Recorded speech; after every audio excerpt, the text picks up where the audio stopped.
जतना कांदल है रानी उतना कांदबे मोरा तड़पाल आज तोहू तड़पबे।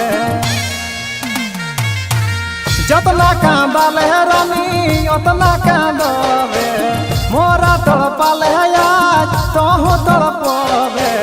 धोनी तो जाई रे पोरे पछतावे आँखी के लर तोहू आँखी सुखावे।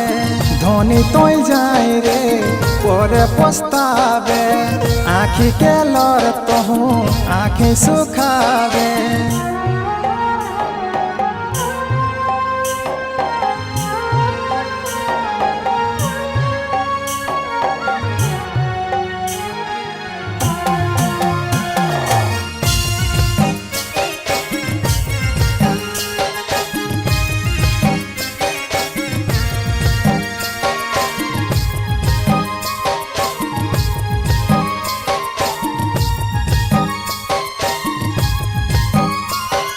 প্রত্যেকে যতনে তোরা রাখল হিও যেটা মাঙ্গলে সেটা দেহলে হিও।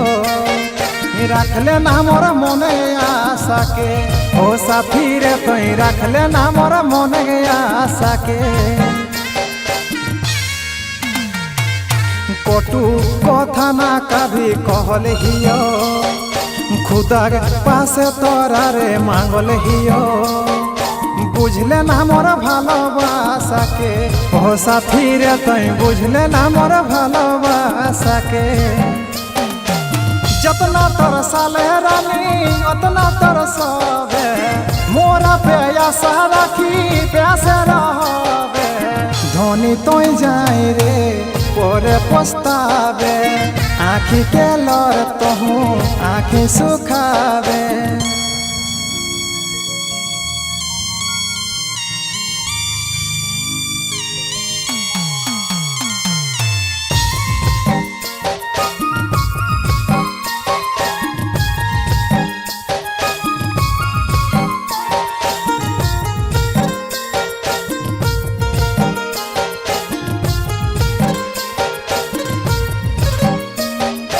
तोही तो हले मोरा आँखी कर तारा तोरा चाहलियो पागल गे पारा। चाहलियो सजनी मान के ओ साथी रे चाहलियो सजनी मान के। तोर भीतर रहलो रे जहरे भरा आज मोर नजरे पड़ल धरा। सब भुलाइले कहानी जान के यह साथी रे सब भुलाइले कहानी जान के। मोरा जगाही के रे कैसे सुतबे देह बदुआ कभी खुश न रहबे। धोनी तो जाई रे पोरे पछतावे आँखी के लर तोहू आँखी सुखावे।